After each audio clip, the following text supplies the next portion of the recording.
maturity. I think that we see all around the world the huge shortage of cyber experts. People can estimate that in about 1 to 2 million positions, cybersecurity positions, which are unemployed all over the globe. India is no different than that.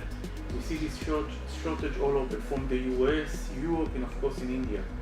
Universities, other higher education enterprises, as well as the service providers, are trying to fill this gap. And one of the only ways which are available today are practically building cyber ranges and trying to train those professionals in those cyber ranges.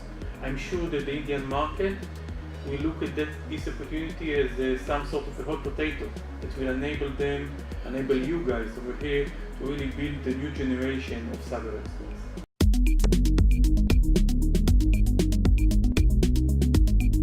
We have to figure out a way to budget that.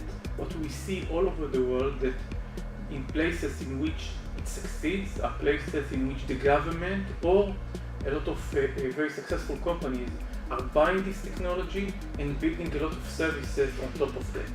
In many other places, it's a little bit difficult to initiate those entrepreneurships, and then it becomes a little bit more difficult. I really hope that in India, both the federal government as well as the state government, as well as a lot of the very established companies that you can find here in the IT market, in the security market, will be able to push this capability forward in order to build those cyber range facilities all over the country and help the young generation educate and build himself in order to serve the Indian market with cybersecurity capabilities. Cyber training market is quite a new market. It's what we call an emerging market. I think the first thing that Cyberbit is trying to do is to educate the market, to make the market acknowledge that there is such a technology. Up till a year ago, there were practically no capabilities like that available in the market. And I think our number one priority is making sure that every higher education enterprise, every major service integration company in India will know that there is such a capability. Every enterprise will know that there is such an ability for him to send his SOC operators and his cyber experts to train, to practice, and to know what they should do when a cyber attack will hit them. Cyberbit has quite a vast and wide portfolio of technologies. One of them we talked about, which is the range and the simulation of cyber, but we are also experts in what we call IT and OT cybersecurity technologies. I think we all understand today that the world of IT networks is converging completely with the OT networks as well as the IoT networks. And there is no company today in the world besides Cyberbit that can provide a holistic solution that covers both the IT side as well as the OT side. And I think when we look into the near future, most of the new generation attacks are really trying to find the black holes in the networks, and they don't really care if it comes from the IT side or the OT side. And we as an industry have to figure out a way to solve this issue and to bring to our customers some sort of integrated solution that looks at the network as one big unified network, and that's what Cyberbit provides.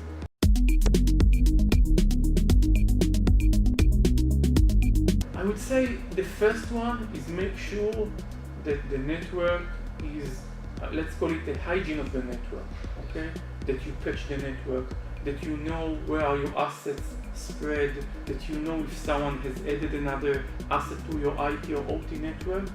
This is the first thing. The second part, as I said before, is making sure that you don't neglect one side of the equation, meaning almost all of the organizations have both IT networks as well as OT networks. Somehow we tend to forget that we have a lot of OT assets. We have to bear it in mind, and when we come to plan and we come to budget the new year, we have to figure out a way to provide cybersecurity to both sides. Because we all learn that the hackers, they don't really care if this is IT or OT. They are looking for the weakest link.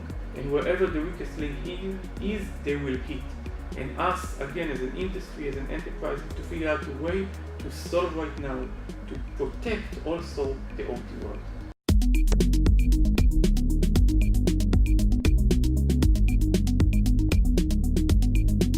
there are many aspects to that.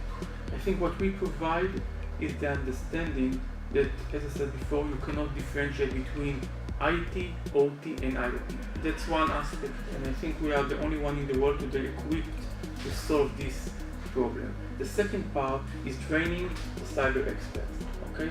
We all have invested a huge amount of time and energy in building those cybersecurity mechanisms, but we have not invested at all in upgrading, in practicing, in training our SOC warriors. And I think what we all understand right now is that the next investment, that the next step that we do should be invested in our people, should be invested in the human capital, in the human resources. And this is something that we have to bear in mind based on ranges like the one that we have. We have to figure out a way to train them before they get into the real world of SOC and get hit by those real attacks. And the third part that I think that we all share is the fact that there's a huge overload in today's SOCs. Okay, we hear it from everyone, including in the Indian market. Huge amount of events, alerts, a lot of sensors which are deployed all over. All of this data is just gathered in the SOC, and we bring our SOC analysts a huge amount of information that they cannot really digest. What we provide is what we call a SOC 3D solution, which is a SOC automation and orchestration platform, which enables us to automate the processes in the SOC, which enables us to prioritize the tasks in the SOC, which enables us to prioritize the events in the SOC, meaning take the most important one and put it in the first priority and handle it first.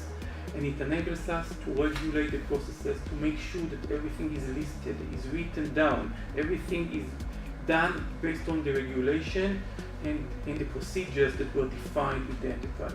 So again, the range, the IT, OT, and the automation. I think all of these markets, all of these niches are emerging ones. All of them will bring some new insight into the cybersecurity world. For more updates from CXOTV, please like and subscribe to our channel.